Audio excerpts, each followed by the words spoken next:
Listo. Bueno, bueno, entramos entonces en la segunda parte de nuestra jornada con Michelle Sánchez Cárdenas. Entonces le damos la palabra y nuevamente agradecidos por su generosa presencia. Bueno, muchas gracias ya por las preguntas que surgieron en la primera parte, y eso permite de ver que hay unas dificultades en transmitir ciertos puntos de mate blanco, y eso es muy normal porque no es el mundo en el cual estamos lo más acostumbrados, así que bueno, uno tiene que coger nuevos landmarks, no sé cómo se dice en español, y claro que cómo actúa uno, pues cada cual actúa lo mismo, es que prueba a encontrar cómo se puede pensar eso con las herramientas que ya tenemos, es lo mismo, es lo diferente, en que se complican, en que son totalmente diferentes y todo eso, eso es la modalidad normal de pensar, se compara a lo que uno está acostumbrado a utilizar. Una cosa que no salió clara o no bastante clara es la noción de inconsciente no reprimido. Si uno quiere respetar a Freud, hay una citación de Freud sobre el inconsciente no reprimido, pero el desarrollo fue más profundo por Mate Blanco de eso. Es decir, que tenemos varios inconscientes. Tenemos un inconsciente conflictual, Edipo, pene, castración, etc. Tenemos un inconsciente que trata más de los límites, del contener. Tenemos el inconsciente informal, que no tiene nada de construido aún. Tenemos el inconsciente implícito, que tiene maneras de funcionar también paralelas a ciertas cosas neurológicas. Tenemos el inconsciente, ¿qué quería decir? No, cognitivo, el inconsciente social. Bueno, todas esas cosas existen y no es porque nosotros estudiamos sobre todo lo conflictivo, que es la sola cosa que tenemos en la mente. Desde luego, una noción que no salió bastante clara es la de inconsciente no reprimido.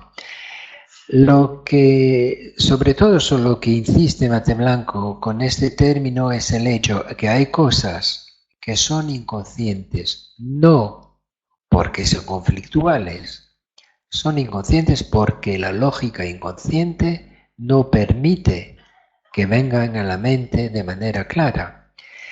Les voy a dar varios ejemplos. Esta parte de mi exposición va a ser más bien clínica.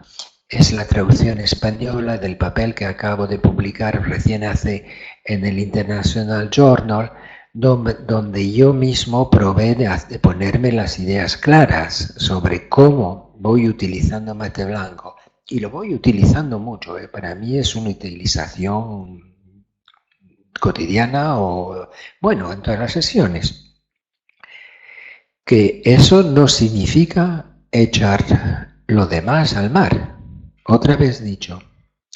Pero tomemos una metáfora de un origami. Tomamos una hoja de papel. Esta hoja tiene 2 dimensiones. La plegamos una vez. Hemos introducido una tercera dimensión. Otra vez, otra vez, otra vez. Al final, toda la hoja de papel se ha construido así con un número infinito de dimensiones y ha llegado a un solo punto. Si se va en la dirección inversa, se despliega el punto y todos los puntos que venían confundidos porque al plegar se reúnen, se están confundiendo, se despliegan y se van desplegando. Lo difícil es que estamos pensando con herramientas conscientes, con esta imagen del papel, de la hoja de papel que se va plegando, pero no podemos pensar de manera infinita y puntual, a donde todo está confundido con todo. Si les dejo con un esfuerzo mental, claro, es que porque es difícil explicar eso, pero quizás les da un toque, un sabor de lo que pasa.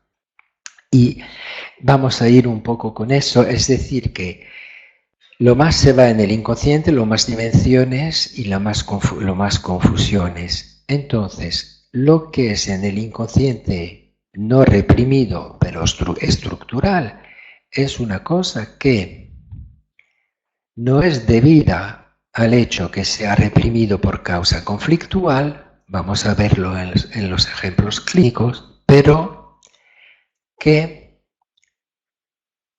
es imposible pensarlo conscientemente en el primer pensamiento.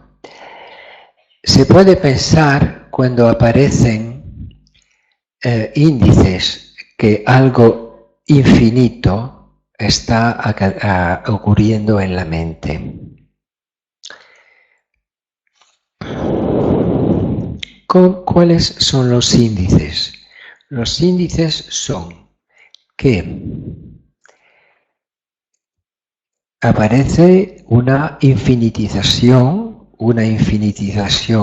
en nombre de elementos que conciernen a la cosa y infinitización en intensidad. Número. Claro, pero dijo nombre porque es el número de cosas. Número, perdón, muchas gracias. Sí, cómo no. Vamos a retomar el mismo ejemplo.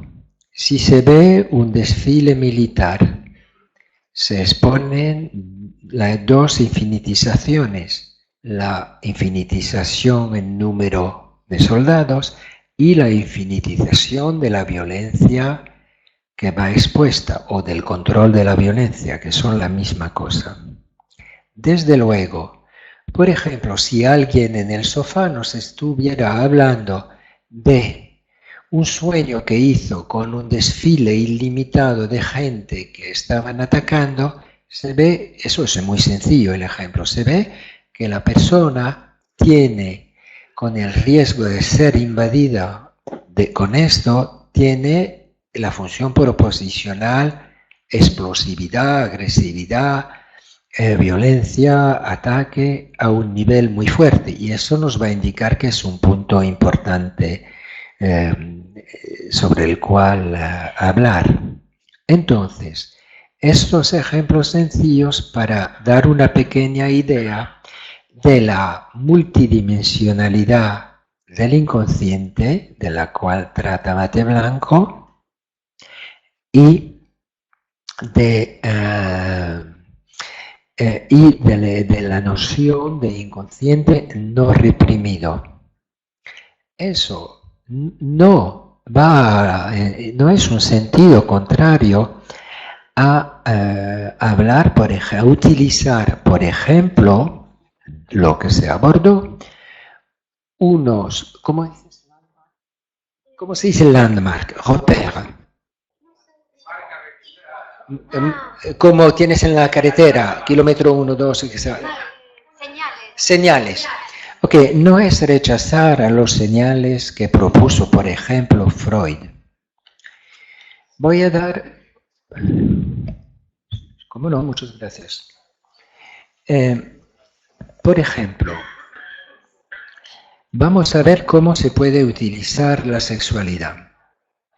Un ejemplo del funcionamiento en estratas, recuérdense que le dije que la mente funcionaba simultáneamente en diferentes estratas, de la más consciente, con elementos distintos, a la más honda, a donde todo termina por ser una sola cosa, confundida. Un ejemplo de este funcionamiento en estratas lo brinda el fetiche. El entendimiento intelectual y lógico, que a menudo no escapa al fetichista mismo, demuestra una incompatibilidad. Una mujer no es un hombre y el fetiche es un sustituto del pene que solo provee una analogía con él. En un nivel más profundo, el fetiche es, sin embargo, simultáneamente vivido, experimentado como un deshacer de la castración de una mujer, la mujer con un fetiche, entonces se convierte, es una mujer que es un pene. Eso lógico, consciente, descripción consciente más bien dicho. En un nivel más profundo e inconsciente, hombre y mujer vuelven a ser completamente indistinguibles y son simplemente uno. Lo que se ve en ciertos casos de transvestismo o más o menos, digo, de transexualismo más o menos psicótico. La dinámica fetichista es la misma ilustración de la bilógica y de las proporciones variables de simetría-asimetría que pueden ocurrir en ella. Vamos con varias constelaciones. Bajo condiciones normales, eso corresponde a un erotismo común.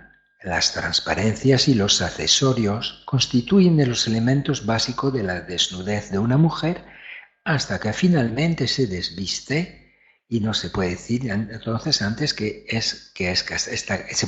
no se puede decir que está castrada gracias a todo eso. La simetría y la asimetría coexisten, digamos entonces, en buena armonía. Y cada estrato está presente al mismo tiempo como los otros. Luego siguen las represiones de los fetichistas sin negar la castración. No es posible el erotismo para ellos, la simetría, la unificación que hace que los equivalentes sean contrarios. Debe para ellos estar más presente la mujer, más presente la simetrización. La mujer con un fetiche no es un hombre, pero ella debe serlo de todos modos. Por ejemplo, un hombre fetichista solo tendrá un orgasmo si se pone ropa interior femenina. Y desde luego se ve también que se anihila el individuo, porque a la persona fetichista no le importa la persona, le importa el disfraz. El individual se pierde. En niveles aún, un paciente mío me decía, yo me voy masturbando bajo la ducha, me masturbo, pienso a esa, pienso a ella, pienso a ella, pienso a ella, pienso a ella. Al final ya no pienso a ninguna cuando tiene el orgasmo, perdida de la individualidad. El mismo que me contaba, iba a ver putas para... ¿Cómo dices? No, para chupar. Para lamerlas. Y bueno, cualquier sea la puta, no le importaba. A ciertas veces tenía que ser árabe o muy morena o con poco pelo o mucho pelo, así, pero la individuación no existía.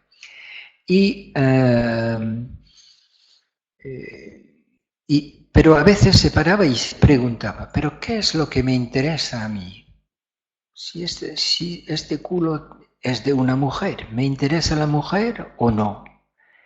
Y otras veces decía, si yo no fuera impotente, es que votaría extremas derechas.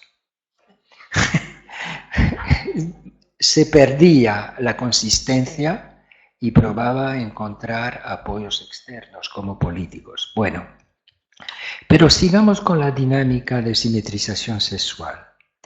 En niveles aún más profundos podemos encontrar los fenómenos discutidos anteriormente que están más próximos a la psicosis, donde los opuestos están completamente indistinguibles. Lo que era un complejo de castración en la superficie, tratando los sexos diferenciados, se convirtió en una confusión de los sexos a un nivel más profundo. Por ejemplo, un hombre que es candidato a ser transformado en mujer siente en los niveles más profundos de su ser que es una mujer. Así que se ve que no es contradictorio utilizar las teorías freudianas y psicoanalíticas y utilizar bate blancos. Digamos que permite, por ejemplo, de pensar que si fueran figuras de cera las figuras propuestas por Freud, Bate Blanco nos explicaría cómo la cera se va se va derritiendo y pierde forma. Entonces, otra vez, eso es bien difícil, ¿eh? De lo que estoy hablando. La hoja de papel que se plega, y una vez que esté desplegada puede ir en todas las dimensiones. En la película que hemos visto, la misma pareja no tiene forma. Después del desplegarse, puede tener diversas formas. Amor puro, Moreles y su mujer. Odio total, la destrucción por el sadista, o puede tener la forma de la inhibición neurótica del comisario. Pero antes que se desplieguen estas formas, no eran solamente escondidas, claro, lo podían ser, como por ejemplo la inhibición de la violencia, sino que eran totalmente confundidas, no tenían ningún nombre. El nombre ya es asimetrización. Hola, bueno, esperen que pueden guardar algo de esto en la mente y le doy un ejemplo de Ginsburg. Ginsburg es una autora italiana que ha trabajado mucho con el grupo de Londres de la Biologic, la encontré mucho allá, mujer muy interesante y quizás el autor la más rigurosa sobre mate blanco. Ha trabajado mucho sobre el sueño, entendido gracias a mate blanco. Tenéis eso, estoy seguro que sea en italiano o en inglés tenéis unos papeles de ella. Por otra parte, Ginsburg es un nombre muy conocido en Estados Unidos, como se llama su hermano, que fue profesor de historia. Carlo Ginzburg es hija de Natalia Ginsburg, que tuvo un rol proeminente en la vida intelectual y literaria de la historia de la posguerra. Bueno, pues entonces ella explica cómo los sueños pueden indicar puntos, digamos, calientes del paciente. Estos que pertenecen al pensamiento pluridimensional, pero el proceso multidimensional no lo podemos ver directamente. Entonces, lo vamos a ver indirectamente gracias al índice que de lo que se va a tratar en el dicho sueño se va a convertir en un infinito que nos va a indicar cuál es el afecto del cual se trata. Un ejemplo de Ginsburg. Una paciente mujer sueña con una carretera en montaña donde hay una gran cantidad de 4x4 y leñadores y cazadores que están cazando jabalís con kalashnikovs. Un psicólogo de repente emerge de un auto con una apariencia arrogante. Podemos entender que el psicólogo, el analista en la transferencia, que da reminiscencias de los padres del paciente, está diferenciado, pero igualmente que ella es el prototipo de múltiples personajes que representan una intensa amenaza. Mediante los números vehículos y los participantes en la caza del jabalí, podemos ver que se están volviendo infinitos juntos con el peligro al acecho. Es que no conozco esta palabra. Pero si en el modo simétrico sujeto y objeto son uno y el mismo, entonces podemos entender que los animales que se están cazando son uno y el mismo. Entonces podemos entender, son los mismos, son las propias emociones del paciente, la tonalidad que crea el contenido del sueño sin tener en cuenta las consideraciones de la transferencia. En otras palabras, bajo el efecto de una emoción que surge, aquí por ejemplo arrogancia amenazadora, un sueño se crea cuya traducción en 3 dimensiones tiene la apariencia de una escena construida, el jabalí cazado con sus caracteres, pero cuyas características, infinitización en intensidad y en número de la escena de sus caracteres, muestra de hecho que está tomando lugar en el modo simétrico emocional, pensamiento emocional, que está en peligro de ser invadido, por el cual está en peligro de ser invadido el campo mental. Y la manera de alcanzar esos sueños consistirá en confrontar al paciente con sus propias emociones. La interpretación que resulta de eso es, en consecuencia, diferente de una transferencia de interpretación o una interpretación de un conflicto interno. Repito, la interpretación que resulta de esto es, en consecuencia, diferente de una transferencia de interpretación o interpretación de transferencia o una interpretación de un conflicto interno. Allí vienen diferencias clínicas importantes o, si no diferencias, por lo menos ingredientes que son diferentes y utilizados así en el trabajo, como voy a probar demostrárselo.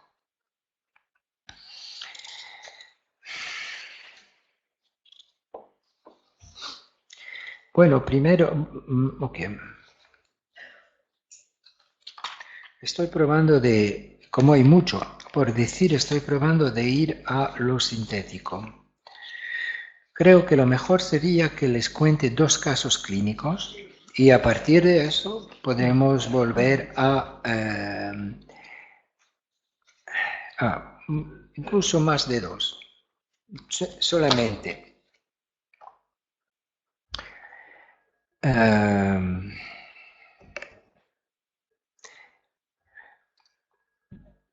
Eso permite de ver la clínica de una manera diferente, es decir, que se podría hacer una clasificación de la clínica pensando en las proporciones de simetrización y asimetrización. Por ejemplo, alguien podría tener una fobia o un gusto por una mujer que fuma, eso simbolizaría algo de la castración, pero sería algo limitado que no le impide a tener una relación. Al otro final del continuum tendríamos una necesidad de confundir totalmente mujer y hombre. Eso sería una invasión psicótica, por ejemplo, en un caso de transexualismo psicótico. La proporción nos ayuda a entender lo que ya dije. Tenemos psicosis, es decir, funcionamos en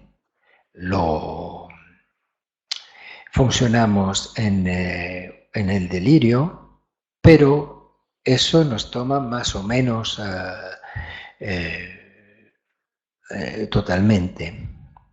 Una fobia sería un mini delirio, porque un ratón se confunde con un peligro inmenso. Alguien que va a matar una diputada inglesa porque está contra el Brexit, está tomado en algo que toma toda su mente, pero es la misma confusión con un peligro inmenso y total que pertenece al mundo inconsciente. Mientras los autores que han escrito sobre Mate Blanco, utilizando también a Ferrari, Riccardo Lombardi de Roma ha dejado buenos textos clínicos, incluso un libro que se publicó recientemente y que yo lo resumí en el anteúltimo número del Internacional. Él trató pacientes psicóticos. Paciente Mateo. La interacción entre emociones y pensamiento fue algo nuevo que apareció durante el tratamiento en Mateo, apoyada por una elaboración que contó sus tendencias siempre presento de disociarlos. Este es un momento de nuestro trabajo analítico. El paciente habla dudoso. Cuando la maestra me llama por mi nombre me siento raro, me siento emocional, incómodo. No debería suceder, no tendría que ponerme nervioso así. Contesta el analista. Entiendo que el paciente está interesado y a hacer crecer su inclinación a poder pensar con claridad. La mente funciona con las emociones mismas y estando tenso puede haber una forma de estimularlo para pensar. No, eso es el analista, ¿eh? Ok. Paciente. Pero Dios debe haberme hecho muy diferente porque nunca tuve este tipo de emoción antes. Analista.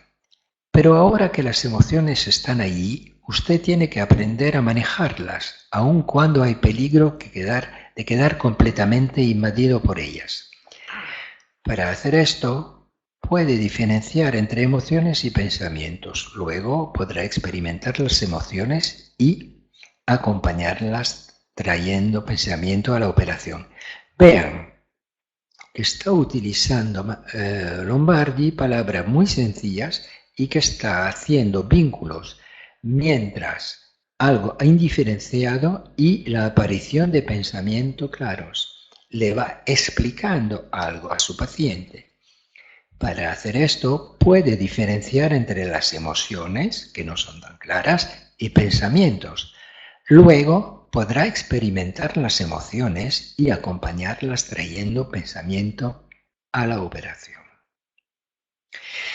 Eso es el tipo de trabajo que se puede hacer con pacientes psicóticos. Quizás ustedes lo hacen con otra teoría, pero tenemos estos pacientes que vienen semanalmente y vienen como a hemodiálisis. Siempre van haciendo nuevas ideas locas y podemos hacer un trabajo bastante eficaz en el sentido que les ayudamos a calmarse, traduciendo ideas locas en ideas de tamaño no infinito. Por ejemplo, una paciente que ha tenido brotes de delirio me viene a ver y me dice, "Ay, este final de semana me voy a tal lugar, 60 kilómetros de Nantes, pero tengo miedo, me parece lejos, quizás me va a ocurrir un problema allá".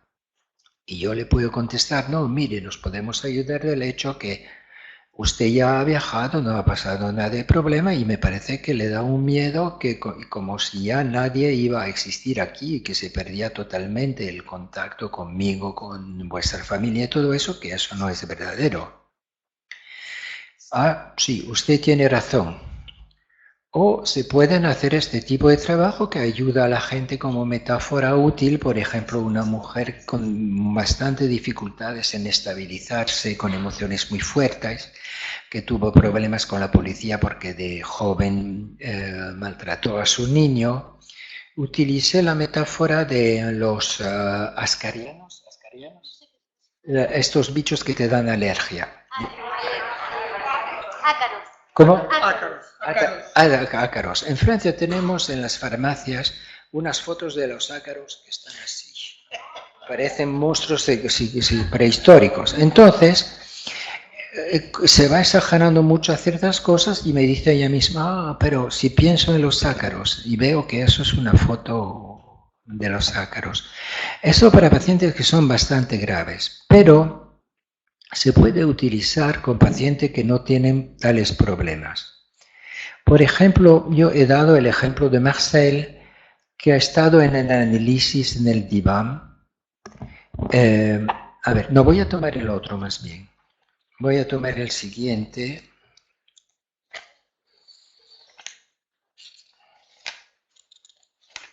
Albertino. Es una paciente cuyo trabajo requiere su constante manejo de conflictos y negociaciones. Por eso está pagada. Empezamos trabajando cara a cara durante unos pocos meses, una vez por semana. Estuvo usando el diván por un año, 2 veces por semana, y esto está ocurriendo poco antes que venga 3 veces. Comenzaba esta sesión diciéndome que había tenido una gran satisfacción profesional. Había resuelto un caso brillantemente y más aún, en presencia de una colega más joven que la acompañaba. Se sentía orgullosa de ser la colega mayor que tenía éxito y mostraba cómo debían hacerse las cosas. Pero entonces su inmediato superior le reprochó por no haberle pasado lo suficientemente rápido ciertos detalles concerniendo este caso. Esto era porque no tenía todos los documentos que necesitaba, me explicó. Además, el mismo jefe le había confiado una asignatura a un colega que era más joven que Albertine y ella se había sentido irritado por esto.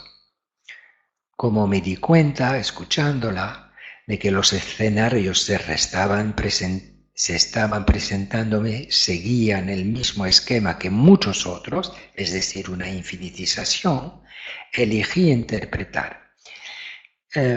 Justo para decir que lo que presento aquí son cosas que me han ayudado a mí a partir de mate blanco. No voy interpretando solamente así, no es una técnica para todos los momentos del tratamiento. Bueno, estos son los personajes que a menudo me encuentro en su narrativa. Usted tiene éxito, un jefe la reprende por esto o eso y un hermano menor o hermana toma su lugar. Resaltó el hecho que aparentemente múltiple situación, aquí hay un jefe y colegas jóvenes, en otra rivalidad con una amiga que agrada más que ella, que brilla más a los ojos de los demás, antes la relación con su padre y sus hermanos y hermanas, y así sucesivamente. Todas estas situaciones pertenecen en realidad a una clase, encontramos la clase, de elementos equivalentes, encontramos la equivalencia, simetrización. Eso en el mismo conflicto ha actuado varias veces con diferentes personajes. Esta multiplicación de escenas y de personajes que se presentan como equivalente está combinada por la función afectivo-proposicional que es la importante para ella. Digamos la emoción ligada a la secuencia éxito, reproches, rivalidad. Aparentemente, estamos en un modo asimétrico. Los personajes son bien diferenciados, personajes de lo que me cuenta, a propósito de su conflicto, pero en realidad lo que tenemos es meramente una formación simétrica. A ver. Es meramente una formación asimétrica, así tal dicho, con personajes individualizados, pero todo eso en realidad está asimetrizado para poner eso en escena, pero en realidad son los mismos personajes que retornan constantemente, como hemos hablado de los soldados de Playmobil, que son todos los mismos. Piensa el paciente. Creo que es verdad lo que me dice usted. Noto su tono de voz y digo, parece que usted está diciendo esto con dificultad, como si la hubiera criticado. Aún estoy tratando de ayudarla, digo yo, aunque estoy tratando de ayudarla, entiendo lo que está sucediendo y el origen de su ansiedad. Su experiencia es como un ataque. Desde luego le muestro una simetrización que emerge, ayuda es ataque. Que eso ocurre mucho, por ejemplo, una novela policiaria donde el culpable va a ser el comisario él mismo. Contesta, siempre me estoy diciendo que solo la crítica nos ayuda a ser mejores. Es mi teoría. Para mejorar es necesario ser criticado. Además, como estoy hablando de eso, noto que en todo lo que me pasa siempre busco a la persona que sea responsable de ello. En mi caso, acabo de tratarlo como el que es responsable. En cada situación alguien es responsable. Yo contesto, en cada situación alguien es responsable. Entonces, todas las situaciones son indistinguibles. La paciente se da cuenta de su tendencia a globalizar y simplemente subraya su descubrimiento de las generalizaciones y de la simetrización. Todo diálogo o ayuda, generalización, es a su contrario ataque, simetrización. Se tiene que mencionar que aun si el analista desvela los procesos de pensamiento de su paciente, no lo hace como si estuviera mostrándole un esquema cognitivo. Por el contrario, le propone una exploración paso a paso de cómo emerge su forma de pensamiento frente al afecto invasivo. En este caso, el que corresponde a la ayuda-amenaza, simetrizada en la transferencia. Por medio de mi interpretación, le muestro que uno no puede limitarse a una visión fija en el modo simétrico y dejarse invadir por él. Ayuda-ataque, es lo mismo. Que uno puede tener una mayor visión diferenciada asimétrica de las situaciones. Es la estoy ayudando y no atacando. Eso mismo le digo con estas palabras. Una cosa y su opuesto no. Ellos no son idénticos. El aparato del pensamiento del paciente y del analista por igual puede funcionar entonces durante la sesión. Ella continuó. Acabo de darme cuenta de algo que me sorprende. Todo mi trabajo consiste en encontrar a la persona responsable. Esta es la primera vez que me doy cuenta de que pensé en buscar la persona responsable era la clave para entender todas las situaciones. Es muy importante, si es la única clave que tiene usted, es por su propio interés preservar esta forma de pensamiento. De otro modo, se encontrará en una neblina donde no tendrá ni idea de cómo orientarse y las cosas serán más atemorizantes. Bueno, creo que puedo parar con esta parte del ejemplo. Es un poco más largo, pero ya yo creo que puede ayudar a discutir si queréis. ¿Le conviene? Ok. Abrimos... Si les va bien, sí. Bueno, tengo más material, pero no se puede hacer. Abrimos un poquito así. Sí, cómo no. Bueno, y empiezo con las personas que ya están anotadas. Está Héctor Krakov, primero. Sí.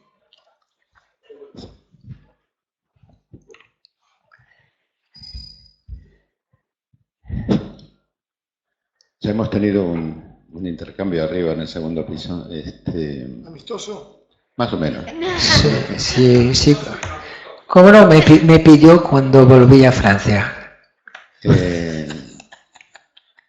A mí me parece que la importancia de que los analistas participemos de las instituciones es justamente escuchar otros modos de cómo los colegas tienen armados los modelos teóricos y clínicos.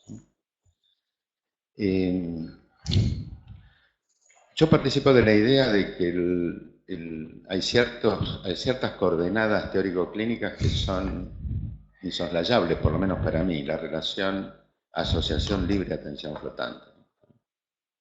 Y que el material clínico que los pacientes exponen en sesión tiene un hilo central a develar por los analistas. Ahora, escuchando esta presentación, que me doy cuenta que es distinto a como yo tengo armado el modelo teórico clínico, me parecía que los ejemplos que empiezan con un paciente psicótico y después con esta paciente que tenía que viajar, etc., más este último ejemplo clínico, el analista en sesión aparece en primera persona, opina, sugiere, discrimina, etc. Bueno, son formas de aproximarnos a una experiencia clínica. Ahora,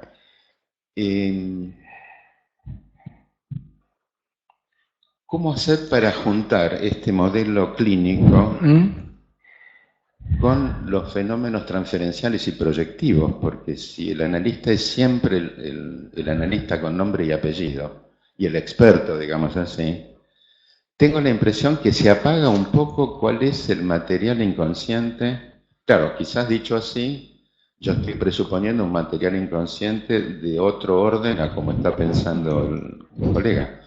Pero bueno, este es un poco el planteo que se me ocurría ofrecer. Sí, mira, te agradezco la pregunta porque eso permite una verdadera discusión. Bueno, no estoy de acuerdo contigo. Te voy a decir por qué. Tú dices que la atención flotante es la base. Ok, muy bien, estoy de acuerdo con eso. He dicho varias veces que como enseño que trabajo en esto, no lo hago solamente así. Yo también utilizo la atención flotante y estoy con un paciente y estoy pensando a otra cosa. Y si pienso, por ejemplo, ¿por qué pensé que me tenía a lavar las manos y que eso no tiene nada que ver con el paciente? Claro que veo que aparece algo espontáneo que tengo que traerlo en la sesión y a ver si hay algo que podría ser, tenía usted obsesiones de la limpieza siendo adolescente. Es muy esquemático lo que digo, ¿eh? Bueno. Eso sería considerar la asociación flotante como base, o quizás podría considerar la transferencia y pensar, quizás ella está pensando que me trae cosas sucias y me dan ganas de echarlas fuera. ¿Qué hago? Las recibo, comento, interpreto y todo eso. Ok, muy bien, esos son hilos que utilizo también, pero no estoy de acuerdo contigo en el sentido que la atención flotante es nuestra base, en el sentido que sea nuestra sola base, que la transferencia sea nuestro hilo central a considerar. Es una base bien interesante que ha llevado muchas pruebas, pero no es la sola. Y voy a decir por qué.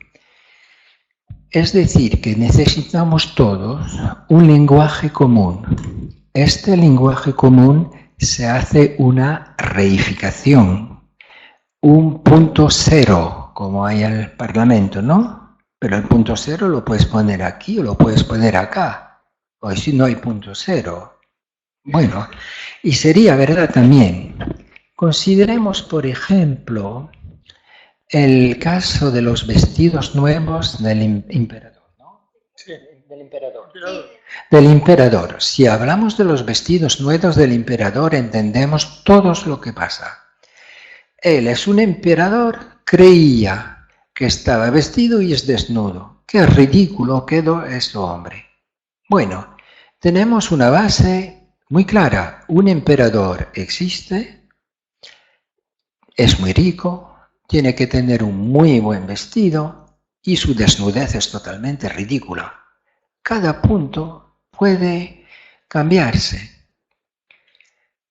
Un emperador no existe.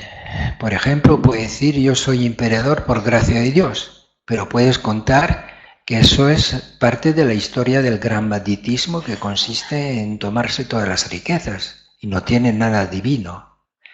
¿Por qué sería bien vestido un emperador? Podría ser particularmente humilde para enseñar la humildad. ¿Por qué es ridícula la desnudez? No lo ha sido siempre, incluso en Europa. Todos los puestos se pueden desconstruir, pero claro que tenemos que tener una definición, fronteras y decir lo que tú dices. Si estamos analistas, pensamos así. No, eso yo no lo creo para nada. Te voy a dar ejemplos.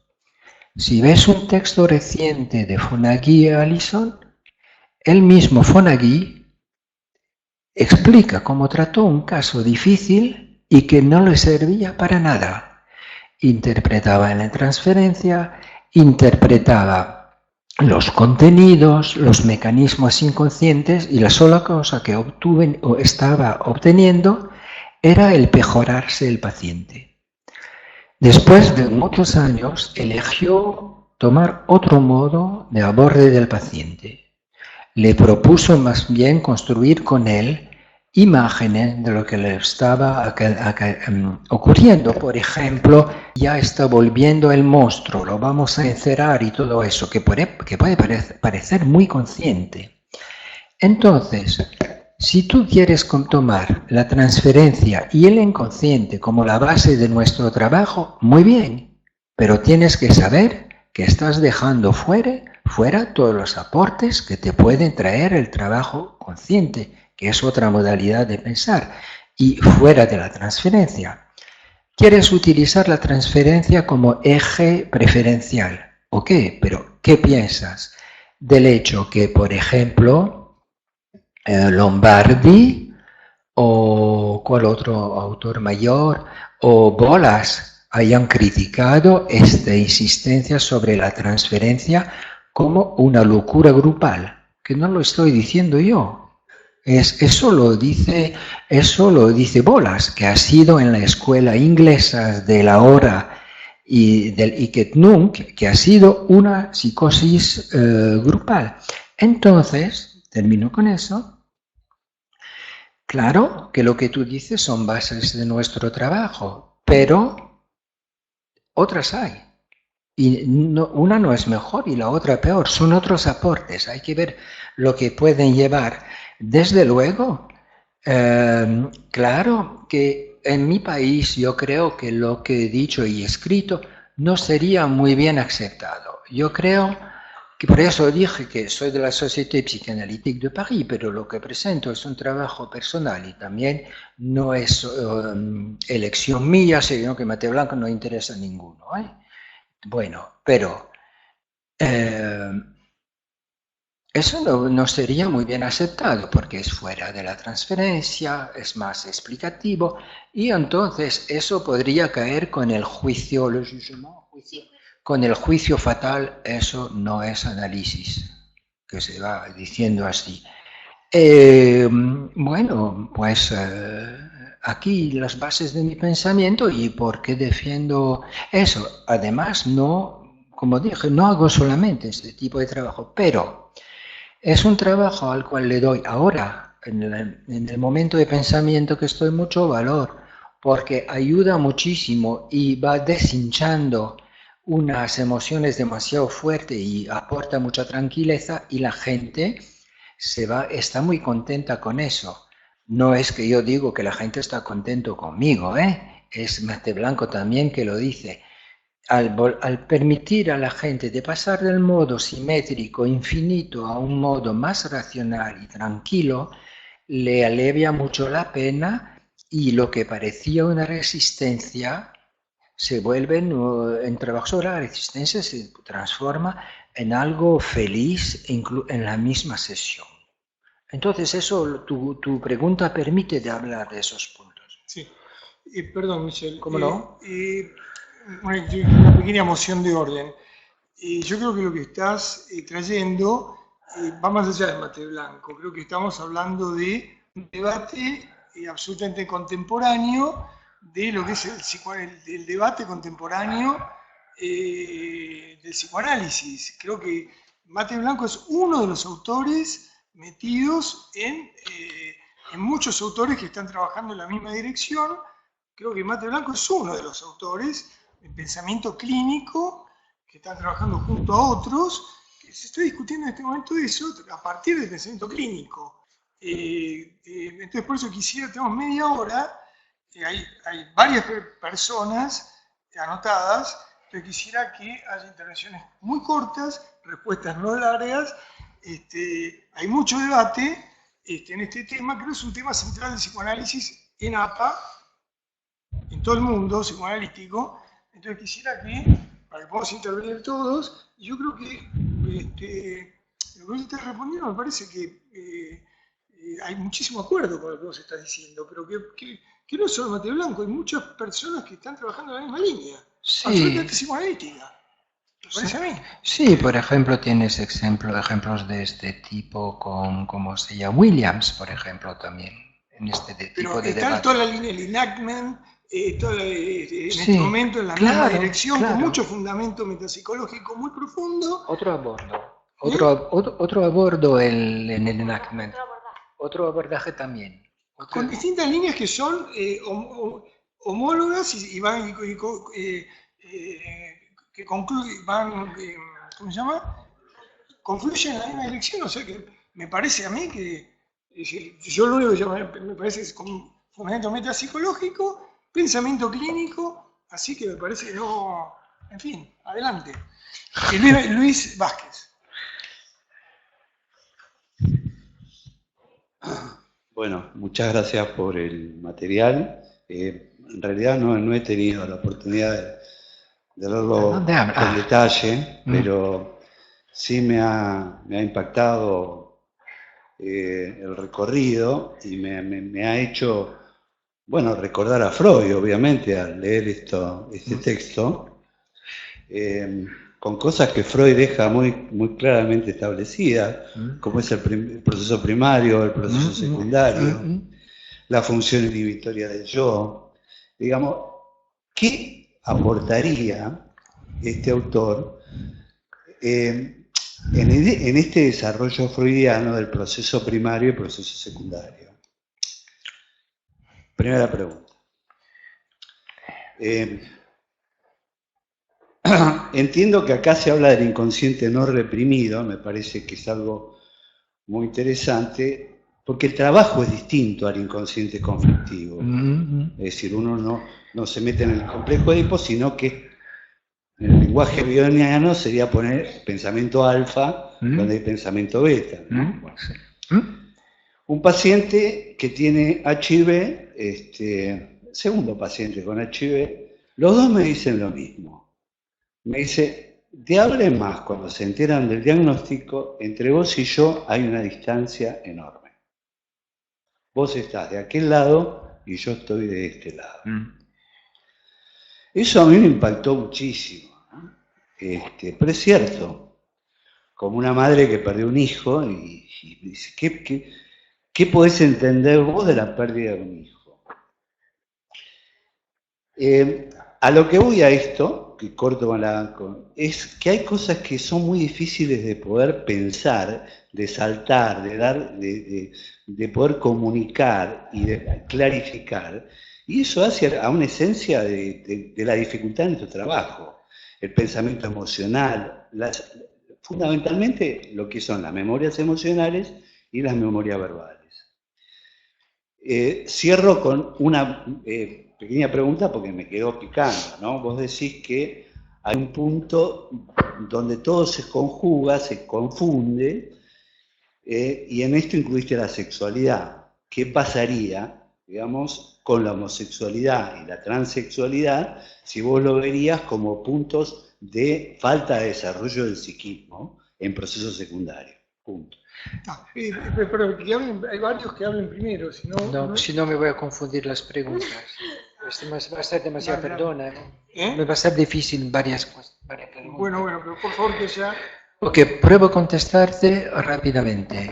Bueno, ¿cómo se puede eso poner en relación con el proceso primario y secundario? Es muy confundido, es muy cercano. ¿Qué aporta Mate Blanco de más original? Te aporta un panorama que te permite de ver cómo están actuando con las nociones que aportó de manera específicas. Por ejemplo, como lo que dije en la primera parte de mi exposición, que lo tienes escrito también, como te muestra como una formación consciente, la narración de Vértigo de Hitchcock parece ser una encuesta, una investigación con lógica y todo eso, pero en realidad son una exposición de emociones que van paseándose a donde quieran y que va escrito con la salera, un poco de rojo, un poco de verde, un poco de malo, un poco de bueno, y todo eso confundido en una gran mezcla, una marmelada que no tiene forma. Y eso te da un relieve para pensar eso que yo no lo veo en otro autor, que claro, se puede comparar también con el sistema alfa-beta, por ejemplo, sí. Y la sexualidad, bueno, la sexualidad es una, ¿cómo te dices lentille? Une lentille. Okay. Mais une lentille de télescope. No, una lente. La sexualidad te da una lente, pero no es la sola lente y no es el punto cero de todo. Un ejemplo, Ayer estaba leyendo un libro muy interesante de Vilma Bucci, Cognitive and Psychoanalytical Science o algo así, y ella te da la historia como dos casos han sido propuestos, interpretados con el complejo de castración y que en el segundo análisis fueron abordados con más bien una preocupación sobre el narcisismo de la paciente y mostrado más o menos que las interpretaciones aceptadas por la misma paciente al inicio habían sido una manera de recompensar al analista en la transferencia. Así que, perdonen, pero punto cero no hay. Hay diferentes lentes y ves una cosa diferente con cada cual. Gracias. Gracias. Susie Fishbein. Breve, por favor. Me interesó muchísimo el trabajo de Michel porque profundiza en el tema pensamiento, que no es un tema que los psicoanalistas a veces abordemos con la suficiente profundidad, justamente porque exige recurrir a otros modos de pensar, paradójicamente. La noción de inconsciente no reprimido no es desconocida para nosotros y me pareció muy interesante la metáfora del plegamiento y desplegamiento de la hoja de origami, como mostrando las diferentes dimensiones de la mente. El problema es que cuando nosotros comunicamos o cuando nos comunica, tenemos que acudir fundamentalmente al canal del lenguaje, aunque utilicemos otros canales como el olfativo, el visual, etcétera, etcétera, a lo no verbal, a lo irrepresentable y demás. Pero aún si nosotros podemos descifrar las condensaciones y desplazamientos simultáneos que puede haber en el discurso del paciente, cuando le comunicamos podemos solamente hacerlo consecutivamente, no simultáneamente. Y este es un problema que chocamos cuando hacemos las interpretaciones, porque quizás nos obliga a elegir una sola dimensión. Por otra parte, encuentro que las respuestas de los pacientes citados en el trabajo más bien suenan a muy neuróticas. Neuróticas, porque están pudiendo seguir la interpretación del analista. Muchas veces los pacientes difíciles ni siquiera se hacen eco, aunque nosotros lo intentemos, de ese tipo de interpretación que acude a mostrarles la lógica o la ilógica, digamos, en lenguaje común, de su pensamiento, y siguen con su propio curso de pensamiento, saltando a un tema que después nos resulta difícil hilar con lo anterior. Ok. Aquí era otra pregunta. En el trabajo en el trabajo de 2015, usted menciona Lakoff, y yo quisiera saber si lo hace, porque no está explicado en el texto, en relación a la concepción de Lakoff de las metáforas conceptuales con que trabaja la mente, o sea, la equivalencia, por ejemplo, viaje-amor, si lo hace en ese sentido o en algún otro punto de toda su teoría. No entendí tu última pregunta. Que Lakoff trabaja en su primer libro, sobre todo... Lakoff, sí. Lakoff and Johnson. Sí. En su primer libro trabajan sobre la mente concebida en términos de metáforas conceptuales. Si usted se refiere a esa idea de ellos o a alguna otra. Ok, dos contestas. Primera, estoy feliz también de no estar de acuerdo contigo. Contigo tampoco, te digo por qué. Tú dices que los pacientes contestan en términos neuróticos, que entienden lo que digo. Ok. El último que di, pero el de Lombardi no es así. ¿Y en qué no coincido contigo? En el hecho que pacientes difíciles a veces coinciden y a veces no coinciden. Les habla, no sirve de nada. Pero también tengo pacientes difíciles y tengo psicóticos y a veces les ayuda mucho. Yo tuve la sorpresa de tener dos personas que se estaban organizando sobre un modo delirante paranoico muy fuerte. Y hablemos de lo que pasaba. Y oyeron cuando yo les dije, pero eso es delirio, eso es muy exagerado, usted se está perdiendo en eso. Reaccionaron muy bien. Un hombre que se estaba para suicidarse y que sufría muchísimo cambió sus modalidades relacionales. A veces le venía otra vez y hablábamos lo mismo.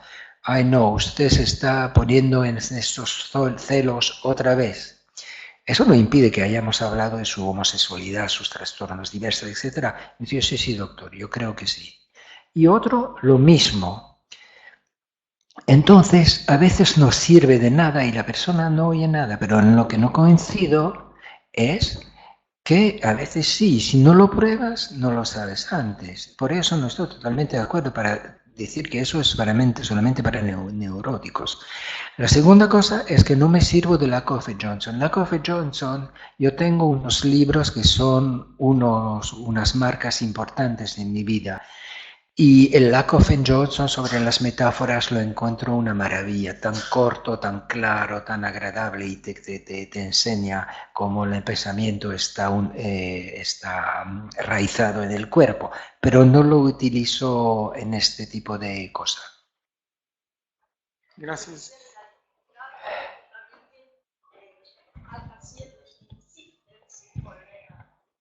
Sin atender, porque yo también trato de trabajar de ese modo y a veces sin resultado.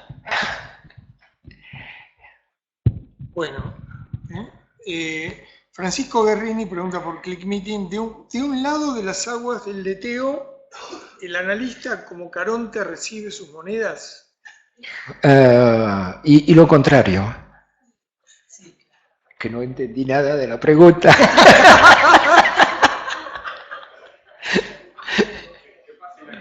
Bueno, paso a Eduardo Drukarov.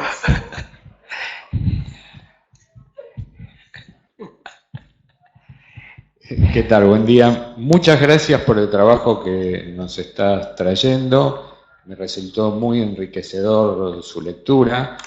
Lo leí con mucho interés y participé de los talleres preparatorios que Marco y Margarita organizaron y realmente todo esto requiere sumergirse en el pensamiento de un autor.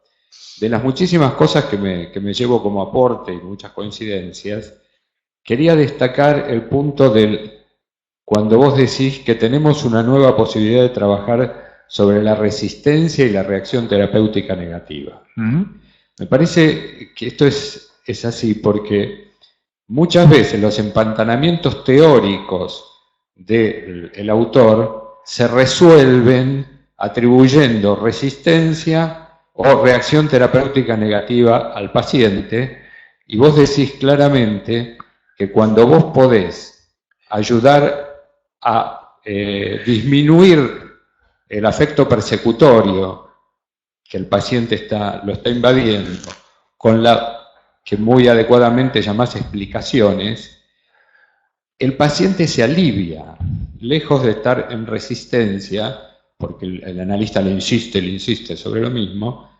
El analista encuentra una vía empática de colocarse en la situación del paciente. Y me parece que el pensamiento de Mate Blanco nos acerca a una vía más empática con respecto a determinadas situaciones de invasión del pensamiento simétrico, tal como lo estás describiendo. Así que te agradezco muchísimo el apoyo. Gracias. Marco, otra vez.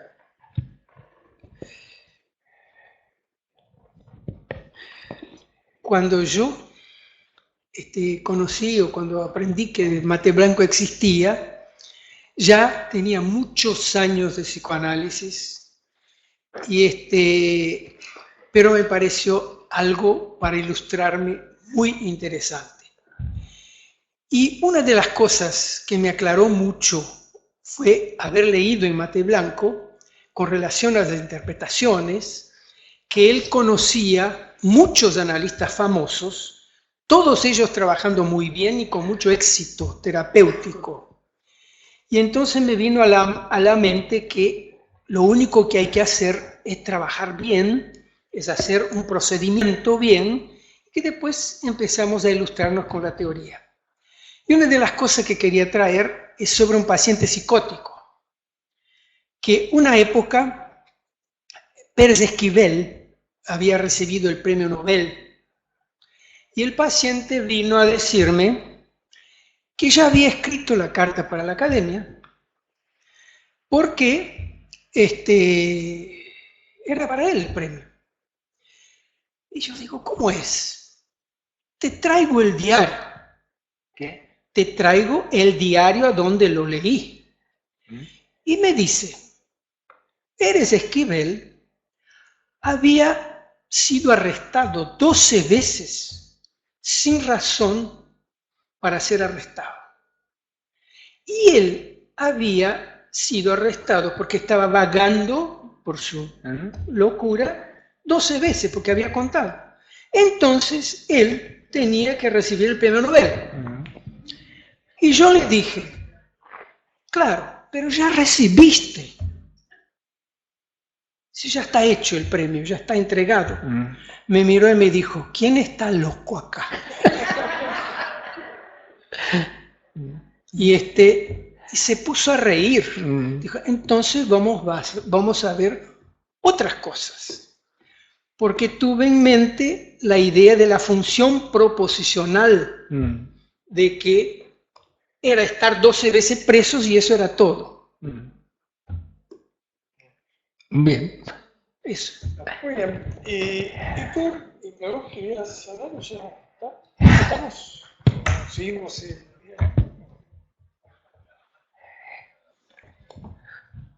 Una pequeña aclaración. Yo no me refería solo a la atención flotante, me refería también a la asociación libre como parte de la regla fundamental. Quiero decir, lo que entiendo que está planteando es la importancia del pensamiento racional y consciente, las alternativas y las deformaciones, y cómo los analistas podemos ayudar a los pacientes a la clarificación de ese nivel de funcionamiento psíquico. Eso es lo que entiendo. Por eso los ejemplos que van apareciendo se inclinan hacia el lado psicótico de la psicopatología, que son los pacientes que están más deteriorados psicológicamente a nivel de pensamiento. Si entiendo lo que está ocurriendo en la mesa. No creo que depende según los momentos con tales o tales pacientes. No es una cuestión de psicosis o no, sino de simetrizaciones. Pero no es lo más importante, o una de las cosas más importantes es que yo no creo aportar la noción que gracias a Mate Blanco me ayudo para traer pensamiento racional. Creo y pruebo demostrar que es más bien permitir a la persona confrontada a su pensamiento irracional simétrico que eso puede tener una misma versión según los estratos asimetrizada. Y el paciente lo toma o no lo toma. Yo no le pongo una carta en el bolso para que que sepa lo que tenga que decir. Funciona, no funciona, eso es tan humillante como nuestra profesión, que tiene sus éxitos y sus faltas de éxitos. Funciona o no funciona, pero muchas veces es un aporte que ayuda, incluso con los neuróticos. Eduardo Luceroffi, cerramos. Sí, quería complementar con algo que se me escapó. Me parece un hallazgo esto de pensamiento emocional, porque parece una especie de oxímoron, ¿no? Contradictorio, pero reúne justamente, nos ayuda a acercarnos más al concepto de cómo funcionaría el inconsciente más profundo, el inconsciente no reprimido. Y para mí traza puentes, al contrario de lo que Vázquez decía, que alguien que perdió un hijo, ¿cómo un analista se va a poder poner en ese lugar? Por supuesto, eso lo entiendo perfectamente bien, pero para mí traza puentes con el pensamiento psicótico, porque todos podemos autorreferir situaciones, desde ya en los sueños o en algunas otras situaciones, en las cuales nos hemos descubierto pensando de esta manera. Así que yo creo que es una ayuda para la clínica estos aportes. Bueno, muchísimas gracias. Merci.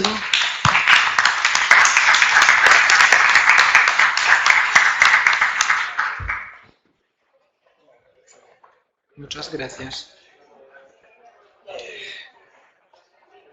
¿Tú tuviste la propaganda también? Sí. ¿La tienes ya? Sí, sí. Ah, bueno, tengo que dar a otra persona. ¿Qué? Sí, ¿cómo no?